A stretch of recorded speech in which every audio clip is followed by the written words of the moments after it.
All right, I'm back. Left that place I was at. I said LaGrange, Texas. I had my cities mixed up. I meant Humble, Texas, is where I was going to. And that's where I'm at now. I'm at a place called Star Blast. It's meant to go to Walmart in Georgia, LaGrange, Georgia. About 700 some odd miles.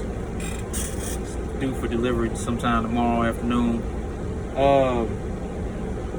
Yeah. So now I can tell you what happened with Variant. Now that I got this load situated, and I've been pulling this same trailer, the 004730 USX trailer. I've been pulling the same trailer for a week because it's hard to come by trailers. USX drivers know what I'm talking about. You want to hold on to it empty if you can. I've had this one for a week. Took it home with me and everything. But anyway, back to Variant. So I left the dollar account with USX, switched over to Variant, which is operated by USX. And rough start. The day I switched, I went back to the DC in Warrensburg, Missouri, the Dollar Tree DC out there, and turned in the roller cage I had, or roller basket, whatever you want to call it, that we put on the back of these trucks. Turned that in, plus my roller, signed all that out and turned it back in. And that went all right. But the truck I had at the time, it was a Kenworth, and the T680, 2019 model. That thing started going bad.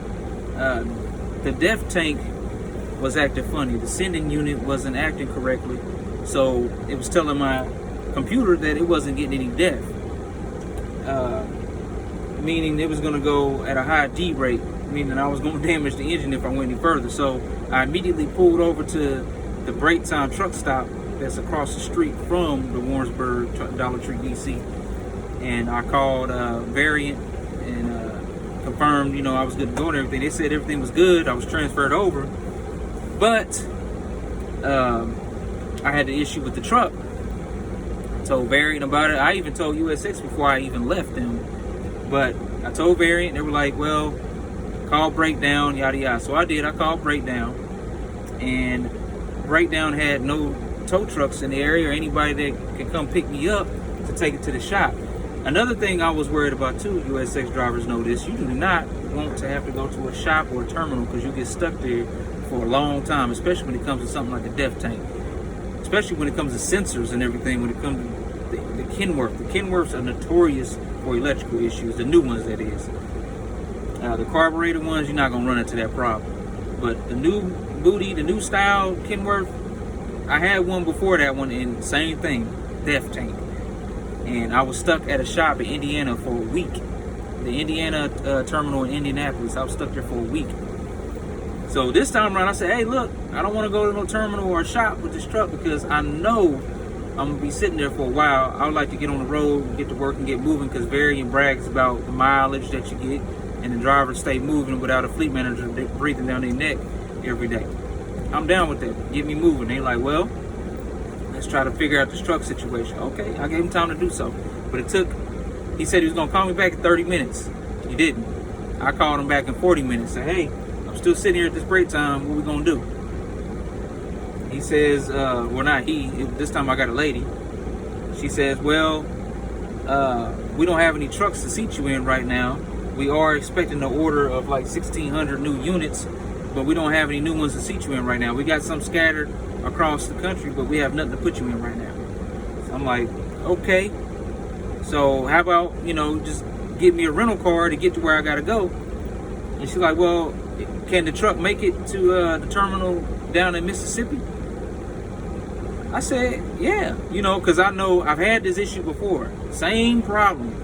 The truck can run. It's using def. It's just that the sensor is saying, hey, you don't have def. So it's throwing the computer off. It's using def. So it's not running funny. It's not going to break down. But in this case, it was doing the same exact thing my other Kenworth was doing. It was running normal, fine. Wasn't throwing nothing but an error code for a sensor. So I told her, yeah, it can get down there. She's all right. Well, I'm gonna send you the route instructions and everything over your driver tag. You'll be good to go. Cool, whatever. So the instructions come through and everything, but then the truck got even worse. I went to go throw it and drive, and that bad boy said, It said decreased engine power. So then I knew, okay, now this ain't the same problem. This became a bigger problem. I got to stop this mug. So I stopped the truck, parked it, kept it running because it was super hot outside in Warrensburg that day. And the truck kept screaming, turn me off, turn me off, turn me off. So eventually I had to turn it off. I couldn't ignore it no further because it said the D-rate level was getting worse and worse. So I turned it off. Now, this T680 didn't come with the installed AC unit in the bunk like this new Freightliner I got right now has. So basically, I would have to either sit inside a break time and keep communicating with Variant, or burn up in that truck, stand outside or whatever. I decided, no, I ain't doing that. So I went and got my personal vehicle, my Ram that I had parked at the DC across the street, because we weren't allowed to park in the back. We had to park in the front where the employees park, where the loaders park at and all that. So I walk across the street, I go grab my truck, my pickup truck. I pull back over, I park in front of the Kenworth, and I sit there for about an hour and a half. Mind you, again, this lady, I forgot to mention, told me she'd call me back in about an hour. So I sit there about an hour and a half. I gave her extra 30 minutes. I didn't want to be a butthole about it. I want to give them time to figure out what they're going to do, because, you know, I'm new to the team. It's a red truck they're trying to use on their side until they can put me in a gray truck. Now, if you don't know, well, you should know, Big Red is what USX drives. They buy the Big Red trucks. So I had Big Red still, and they were waiting to put me in the gray, which they didn't have at the time, so I gave her time to do that. No call back after an hour and a half, so I called back. This time, now I'm starting to get a little irritated because I've been sitting around for a few hours, twiddling my thumbs, figuring out what the next move gonna be. I want to get moving. I want to start making money, because the longer you sit, the harder it be to get paid. I mean, when I mean not to say the harder it be to get paid, you're still gonna get paid, but you're not gonna get as much as you check, because we get paid weekly over here. And at the time with the dollar account, I was at 58 cents per mile, which I still get that now. Technically, I still get that now, along with the raise. It's supposed to come in 4 months, but anyway, I call her back. I say, hey, you know, what's the move? You have any word? Got the same lady this time, and she's like, well, we are not able to figure out anything right now, because we need to figure out what's going on with that Kenworth. We need to figure out who's going to pick it up, where it's going to go, and everything else. I'm like, look, the truck is shooting craps. It's shooting craps all the way. She's like, well, I see, yeah, you called breakdown and everything, and you told them that it wasn't going to go nowhere. And, oh yeah, I forgot to mention that I did call breakdown in between there. And I told them what was going on. And I guess they called breakdown themselves, and they communicated, and they said, you know, he said the truck it wasn't going to go nowhere. She said, well, let's see, you know, when they going to pick that up and call us back and let me know, you know, my shift is about to end, yada, yada, yada. So I'm like, all right. Mind you, I'm a little irritated because it's been a few hours, but all right, I'll wait a little longer. Okay. So I wait about another hour. We're going on about 4.5 hours now. I get a call from breakdown. And they're like, yeah, I'm sorry, but we have nobody come pick it up. But the lady on the breakdown side, I will give her applause on this. She handled her business. She said, I'm going to find somebody to pick this truck up and take it somewhere, even if the places are closed that it's going to. We need to pick that truck up immediately, because you're not able to sit in it, yada, yada, yada. But then I explained to her I have my pickup truck and all that. So it wasn't a huge rush, but it kind of is, because now I'm using my personal gas to keep myself cool. So she said, all right. She called me back like 5 minutes later. Was like, all right, I got the Kenworth dealership to come pick it up. Kenworth in Kansas City. They'll be picking it up. They're en route right now. They should be there in about 45, 50 minutes. All right, cool. So I called back the Variant side again. mind you, this is after, it's almost after 5 at this point. So they're like, nobody picked up at first. So I had to call back again. And this time, I get somebody else, I get a guy this time, and I explain what's been going on. I'm like, hey, look, I've been sitting here for a minute. So you gonna give me my breakdown pay? He said, yeah, I'm gonna get you breakdown pay. So he entered in breakdown pay. And then I explained what was going on, what breakdown told me. And he was like, well, since you're already, close to home. He asked me, were you close to home? I said, yeah. He said, well, since you're already close to home, go ahead and go home for the night, and we'll revisit this tomorrow morning. Just call us in the morning, and we'll figure it out from there.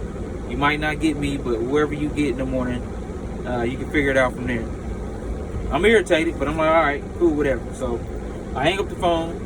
I grab all my stuff out the Kenworth because they're on their way to pick it up. I take everything out, include my cooler. I had a little plug-in cooler. I had to take that out because my food was gonna go bad, and I plugged it into my Ram. I drove all the way home, irritated that I didn't get to start none that day, or I got a rental car at least to go get another truck somewhere else, at least another red truck, whatever they're gonna do.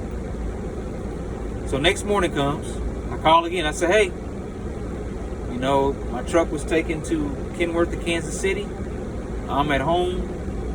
What's the word? Are you guys gonna reseat me, or am I gonna get a rental car to find a variant truck? What's the deal? So they tell me, yeah, we're gonna work on that right now. We're gonna get to it. Yada yada yada. Okay.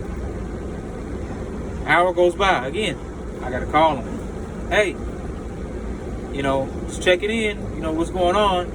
This time he tells me, I get the same guy again. He tells me, well, give me about an hour and a half. I sent 2 emails over. Equipment department should be letting me know what's going on, then we can get you rolling from there. Okay, cool. I let time go by. I take a shower, I clean up a little bit, I straighten up the house, talk to a couple family members on the phone. I let an hour and a half go by. I call again. Hey, any word? Different person this time. No, but I'm gonna work on it diligently and I'm gonna get it done. Okay. All right. How long? Well, give me about a half hour. All right. Half hour goes by. Gotta call back again. About 40 minutes later, I call back again. Give him a 10-minute grace period. About 10 minutes. Give him a little grace period. Call back again. Hey, it's your driver again. What we gonna do? I'm starting to get a little irritated because every time I call, you say you're gonna do something and nothing is done. And y'all had a whole day to figure this out at this point. So he says, well, I'm gonna give you breakdown pay and we're gonna double up on that. That way you get paid something for sitting around and yada yada. Okay, cool. Again, another hour or so passes. I call back. Now I'm pissed off. I'm like, all right, now somebody need to figure out something. Because at this point, I'm just sitting at home. I don't like this. I'm sitting at home without an answer. My wife is asking me what's going on. I can't even tell her what's going on because you haven't gave me a straight up answer, Barry. What's going on? So now they they on their toes this time. I get a supervisor this time. They end up switching me over to a supervisor. And he's like, well, I'm going to, give you this pay. I'm going to give you bonus because the wait time you've had, it should have took this long. But we found you a truck. It's an international. It's a, what year was that international? It was a 2020 international. It's sitting in Markham, Illinois. You familiar with the terminal? Yes, I'm familiar. I've been there a heck of times. Yeah, I'll go there. I just need a way to get up there. Well, you might not be able to get a rental car because, it's hard to get rental cars nowadays, which I know because I personally had to rent one a few months back to go to Texas, and it was impossible to find one. But he calls back. I can't get a rental car, so give me your information. I'll get you a flight. Cool. 10 minutes after the call, I get all the information for the flight, and but I don't get information for the hotel, nor did I get information for Uber.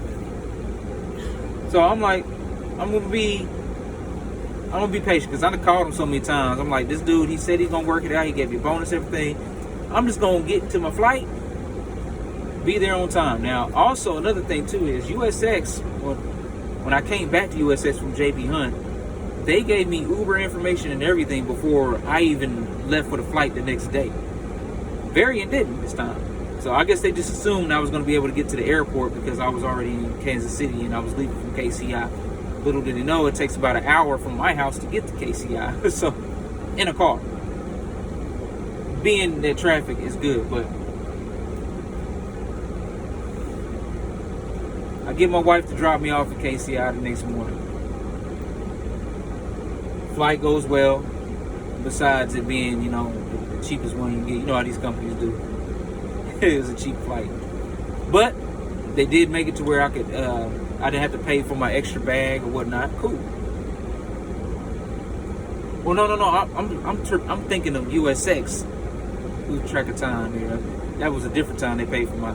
That's what happened on the flight. I remember something that happened on the flight. I had to pay for my extra bag. I have a Nike bag that I got with me right now, duffel bag. So I had to pay for my bag. That was $35. Whatever, $35. I ain't gonna cry about it. So I get there, I land, I call Variant. Didn't get answered. Call again, didn't get answered. Call again, didn't get answered. I grab what I think is my bag. We'll get to that in a second. It's a red Nike bag, just like mine. But I know it's kind of dusty and it's kind of beat up and worn looking. But I'm like, dang, these guys must have threw my bag all the way around, But hey, it's a $40 bag. I can buy another one. So I finally get a hold of somebody. I get a lady on the phone, and she's like, well, you can't just assume that there was an Uber for you. You have to call us to let us know you landed. I'm like, oh. You hired me, and me as a driver, I'm supposed to call you, even though you got me a flight to Chicago. I'm supposed to call you to let you know I'm here. You should already assume that I need a ride from the airport because I don't have any family here or anything. Anyway, it takes her about almost an hour to get that sorted, but they finally get an Uber. Lyft. They finally get a Lyft. The guy turns down the ride. A couple minutes later, they get another Lyft. Guy turns down the ride. A couple minutes later, get another Lyft. Guy turns down the ride. This happens at least 10 times over. Finally, I get an older black man, picks up the ride, picks me up, takes me to Markham Terminal. On the way to the terminal, he was familiar with the jankiness on the address thing. If you're a U.S. driver and you ever been to the USX terminal in Markham, Illinois, you know that any Lyft Uber driver that takes you to the terminal, they're going to take you to a house if you don't tell them where to go. But this guy, he was familiar with it because he's picked one of us up before. He said, I'm not going to that house again. I'm taking you to the terminal. I was like, thank you. Because I would have had to explain on where to go because I know how to get around that little area. But anyway, I get to the terminal.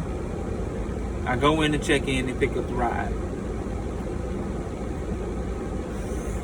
I go into the shop. Hey, I'm here to pick up my wheels. Driver ID such. He grabs paperwork. He gives me the inspection sheet. You know how that goes, USX drivers. I grab my inspection sheet. And on the way out, he's like, what did he tell me? He said, make sure you get that done.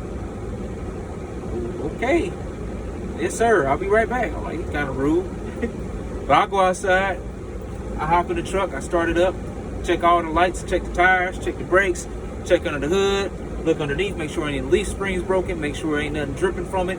Check the motor, the block. See if any oil seeping out from the seals or anything like that. See if I can see any white stuff or coolant. I check everything. Check the bunk area. Make sure, everything's operational inside the truck. The cab, all the lights work. All the gauges work. The whole nine, check the air brake on the tractor. Okay. It holds it and everything. The urge to move couldn't go nowhere because the brakes work. Everything works. I got the air on blast. Mind you, this is a 98-degree day in Markham, Illinois. Air is on blast. Nothing. I sit out there for 15 minutes, not a stitch of cold air, nothing but hot air coming through the vents. So I double check. I check my gauges and my switches. I'm like, well, not my gauges, but my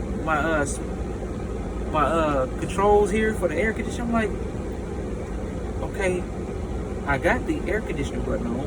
I got the recirculation button on. It's on full blast. It's been running for 15 minutes.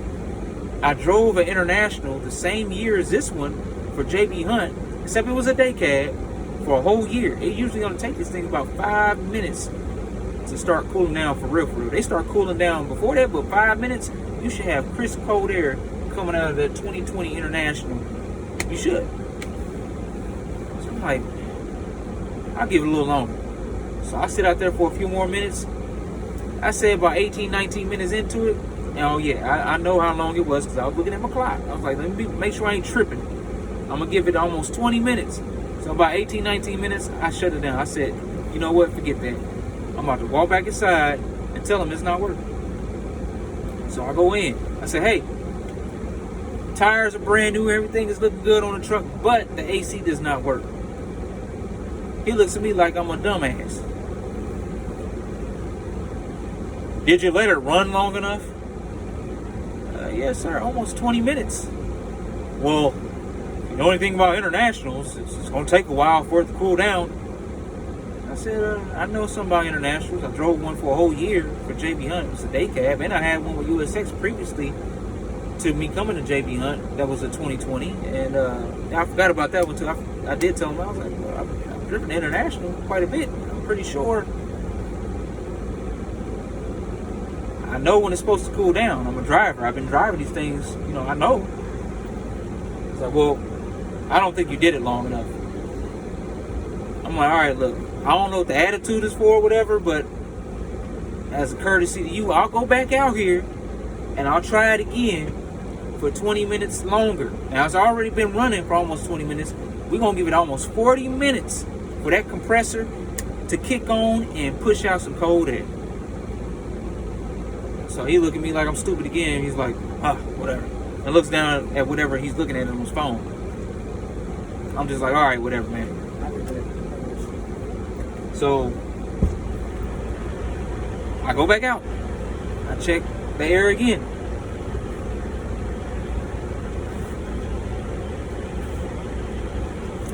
This time, I go a full 20 minutes and some change because I went over 20 minutes, but neither here nor there. That was long enough for the truck to cool down. I go back in. I say, hey, it's still not working. Well, I honestly believe you didn't check it good enough because the truck is good to go. When we parked it, it was good to go. I'm like, well, it's not working. I'm telling you it's not working. I'm not making up nothing because I don't like the truck. Because honestly, I don't like internationals. But I'm going to drive it. I'll drive an international to get this money because I'm a company driver at the end of the day. It's not my truck. It's not my choice. So whatever you give me that runs decent, as long as you give me a mattress, I'm taking it because I'm trying to make some money.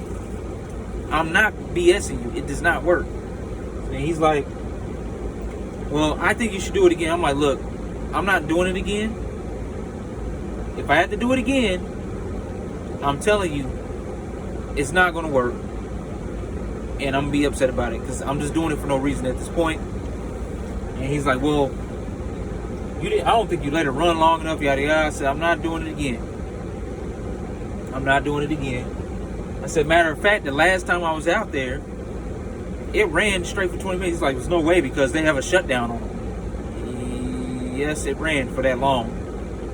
It ran for that long. I don't know what the temperature setting is set for international because, you know, these companies have it at a certain temperature that they'll keep shutting off until it reaches too high of a temp and it'll keep running. Like my Freightliner right now, it's 104 degrees where I'm sitting in Humboldt, Texas. So the Freightliner is going to keep running. It has to be above 103 for this Freightliner to keep running. Otherwise, you got to do little tricks. You know, drivers, you know what tricks there are to keep these company trucks running. But anyway, I said, man, I kept it running. He was like, well, it's not supposed to. You must have did something. I said, well, I didn't, but even if I did something, the trick would be to hit the brake, tap the gas, you know, or put it in drive or something to make it, you know, keep going. You know, there's different tricks you can use because different trucks do different things. You're not supposed to do that. I know that, but that's not even what I did. I said, even then, if I did that, if it did shut down, I could start it back up. Well, you'll burn the starter out. I said, now we're just arguing about stuff that has nothing to do with nothing. The air doesn't work. He gets a whole attitude. Well, I don't know what you're going to do because I don't have another truck and you're just going to be sitting here at the shop because because I can't get you in today. It'll probably be late tomorrow, and heck, we don't, run that long on Sundays anyway, so you'll probably be sitting here until Monday. I said, well, I'm not sitting with this truck because I'm calling Variant back, and we're going to find another truck. He's like, all right, whatever. I said, you know what? That's when I finally tell him, I said, hey, you need to watch your attitude, man. I ain't did nothing to you. The AC doesn't work, okay? I was nice about it. I ain't coming here and fuss at you about the AC not working. I just simply told you it didn't work. You kept trying to argue with me about how it worked. I'm telling you it don't work. Not only that, I'm mechanically inclined. I know I don't know everything about diesels, but one thing I do know about air conditioning and compressors when it comes to vehicles, it should kick on and start cooling down at least by 10 minutes on the hottest day. Anyway, I walk up out of there. Of course, I'm even more mad now because now I got a truck that doesn't have AC. And to be honest with you drivers, you know how that goes with these shops. He was hoping that I was a rookie, and I would take that truck on down the road, assuming that the air would eventually get cold, and find out about it not getting cold after I already been laden and put under a load. Not gonna happen with me, partner. So I call Variant, hey, AC don't work in the truck. I need something else. I get the same guy, that supervisor again. This time he's like, look, man, I know. He was very apologetic. He said, I am so sorry. I know you've been going through it, yada, yada. We'll be working on it, yada, yada. So to shorten up this span of things, because I ended up getting frustrated in between here too, because it took another 4 hours. I sat there at the terminal, yes, for 4 hours. During that 4 hours, I found out that that Nike bag was not mine. It was some lady's. Thankfully, she was at a Chicago hotel downtown. She drove to me. We swapped bags or whatever.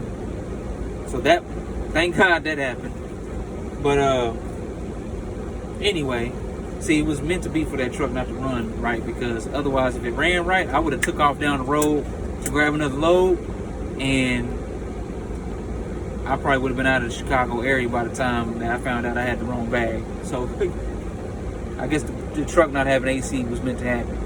But anyway, so another 4 hours go by. The guy, he's trying to work on it.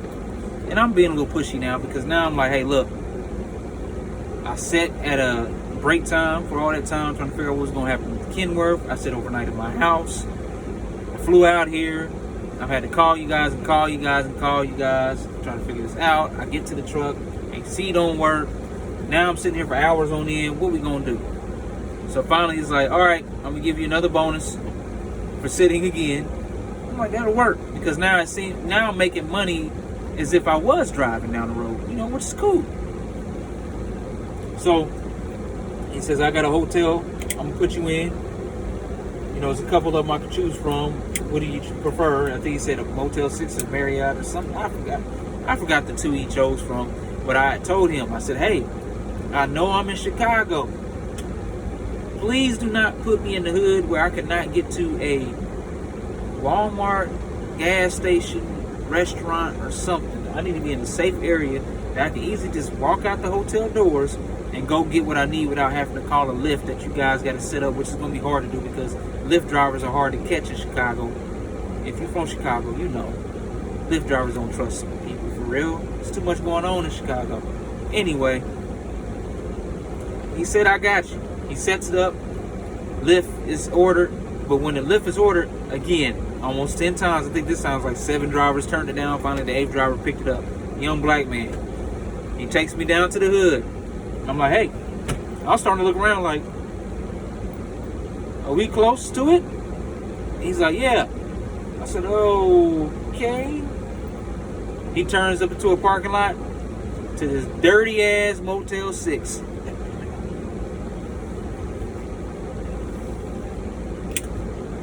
Now, I done lived in the hood before. My family's from the hood. I'm hood myself in some ways, I lived in the hood as an adult too, by choice. But now that I'm matured, I choose not to go to the hood. Now, last time I went anywhere in Chicago was to pick up a rental car when USX hired me to go pick up my truck back in Warrensburg, Missouri.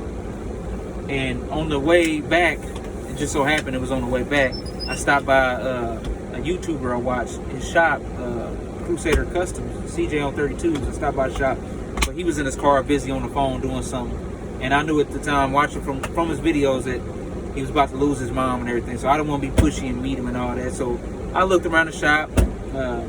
Al and, you know, the Hispanic guy let me look around the shop and everything. They were like, well, he's sitting in the car. You want to wait on? I said, nah, I ain't going to be pushy. I know his mom, you know, he had things going on. And as a real dude, I wasn't going to be pushy. I seen CJ on 32s sitting in his Cadillac behind the tent. But I was like, I'm going to go ahead and bounce. And that's the time I had a rental for USX when I first came back to USX. But anyway, so that's the only time I fooled around Chicago. Now I'm somewhere in Chicago. I don't know where I'm at. There's a full employment council right across the street from this hotel with a big ass fence around it with barbed wire. So you know you in the hood. Man, I'm instantly pissed because I'm like, I told dude, don't put me in the hood. I don't call him or nothing. I say, you know what, forget it. I'll check in. So I went in there, checked into the raggedy little hotel room, called my wife, told her, you know, the damage had been done for the day, whatever. Then I called Variant back, told him, hey, I'm in the hotel. Just letting you guys know that whenever you do get it figured out, I'm ready to roll. So I end my night, wake up the next morning. I walk across the bridge about a mile. It's like a highway between two sides. It's like some suburbs and the hood. I'm on the hood side, so I walk over to the suburb side. I go to Walmart. I buy me some snacks. I go to Wingstop. I buy me some wings. Go back to the hotel room. I call them. I say, hey, you know, I gave y'all a little time this morning, but hey, it's about 9 o'clock. Do we have anything figured out? They're like, well, not yet, but give me about an hour. So all right, I'll give you about an hour, but checkout is at 11 a.m. And if y'all don't call me by 10:30, I'm calling you because checkout is 11 a.m. He said, all right, I got you. We're going to get it handled. 10:30 rolls around, no call. So I call him back. Hey, got anything figured out? No, but do you want to get another? Do you want to get another night there, or go to another hotel, or do you want to go back to the terminal? I said, take me back to the terminal because at least we're making forward movement. I don't want to sit in a hotel because that's telling y'all that I'm cool with sitting. I'm not cool with sitting, so take me back to the terminal. Orders a lift. Again, takes a minute to get a lift. I finally get the lift. This time it's a younger white dude in a Crown Vic. He knew exactly where to go. He takes me there. I get to the terminal. And this time I said, you know what? I ain't going to call him for a few hours. I'm going to let him try to figure it out. So I let a few hours go by. I walk around. I talk to some of the instructors in there that I knew. And, well, I don't personally know him, but I know him from running into him so many times in market. I finally called Aaron again. I said, hey, any word? No? I said, all right, well, how long then? He said, give me about 30 more minutes. I'm going to talk to the equipment again. I think we have something in Tunnel Hill that you can pick up. Okay, cool.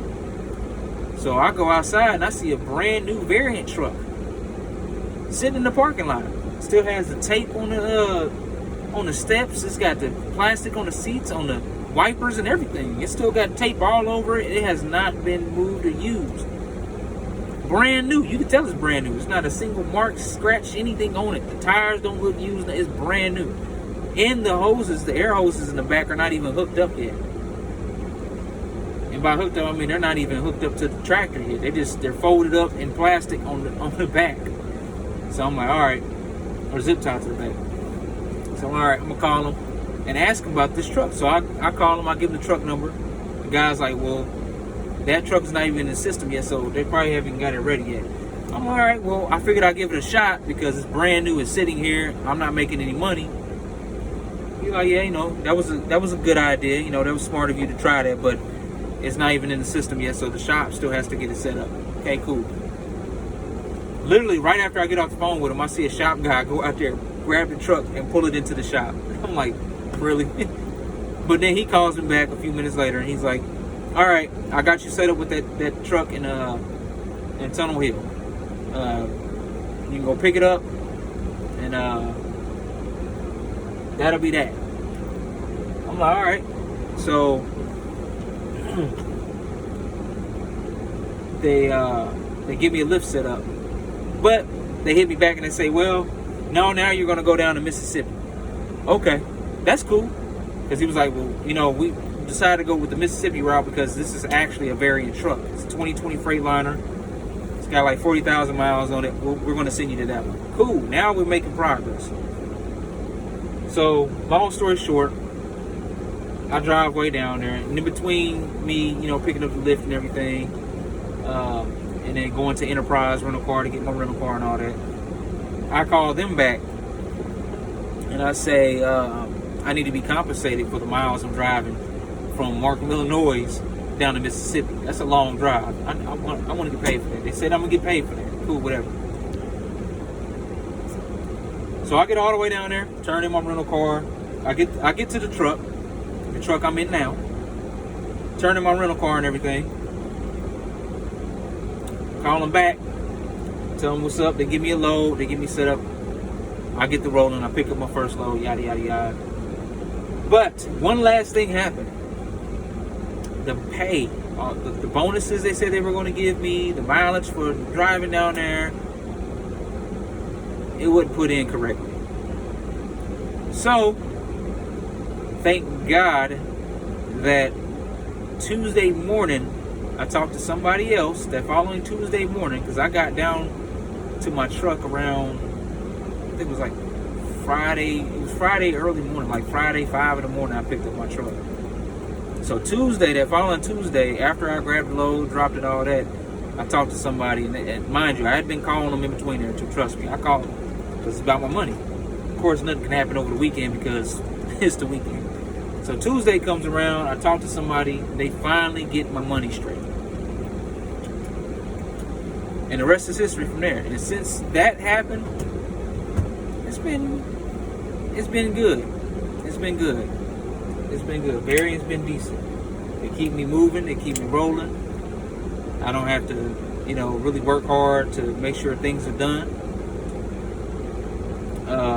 The only mishap I've had happen so far with a Variant running these loads is I had a home time issue, which it wasn't nobody's fault because I set up my home time 5 days prior to the time I needed it, which was on time, but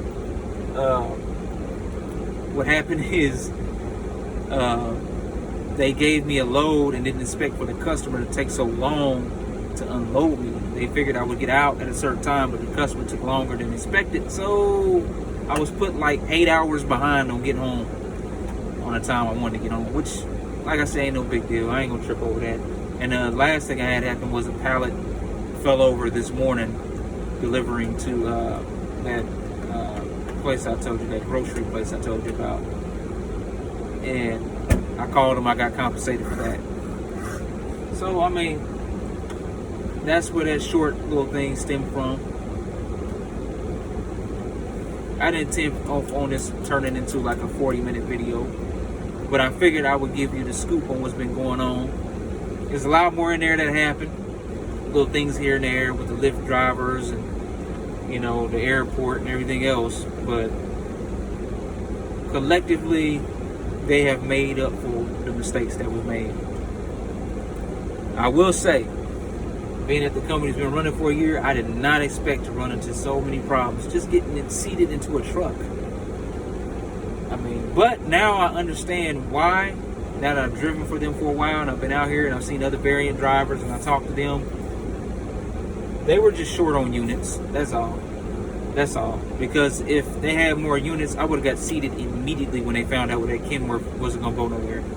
And talking to a dispatcher, I know they don't know everything, but talking to a couple dispatchers told me that it shouldn't have happened, but it happened just because they were short on units. Because they said anybody else, we would have got you in a red truck or something immediately. It just so happened that you came in on some days where they had nothing available, and the only one they had available, the AC didn't work. And they didn't know that because the shop told them it was good to go, which I'm pretty sure the shop lied to them. I think they were just trying to get rid of that truck and didn't feel like working on it. It might have had other problems that probably would have showed up down the road. It didn't show anything right there in the yard sitting, but it's one thing sitting in the yard inspecting it, you know, and actually going down the road with load. So, but since then, I've been in this nice new 2020 Freightliner Cascadia. Very nice truck. Came with a fridge. Has almost all the bells and whistles, but as you know, they're not going to put leather seats in here. They're not going to put the full digital dash here. They're not going to put the digital display up here where my driver tech is sitting right now. It doesn't have a microwave, but it's a very nice truck. It doesn't have lock buttons on the door, which Freightliner, you dropped the ball on that one. I don't know what's up with that. Like, I got to manually lock the doors by hand. Like, it's 2021. Should have a button. It only has auto roll down on one window. Oh no, it has it on both windows, but I think, yeah, the passenger window doesn't have auto roll up. Only the driver's side has auto roll up. Yeah, see, the passenger side doesn't have full auto roll up. But very nice truck. It's ran really good. Had no issues from there. I was able to get my son seated with me on this truck as a passenger. It's $27 a month. He's with me right now, watching me basically talk to myself or talk to y'all, to my camera. But I want to give you the 411 on the varying issues because I left y'all hanging with that little short video. But if you like what I'm spitting, or you like the story I just gave, or you want to hear more content, please stop back by, because I'm going to give you another video dropping tomorrow. This is about basic trucking and my ideals, and I'm gonna touch in on some other stuff I want to talk about that's going on in the world outside of trucking. Till then, you know, this was the Trucking Block. I am the Trucking Block, and I'll holla at you.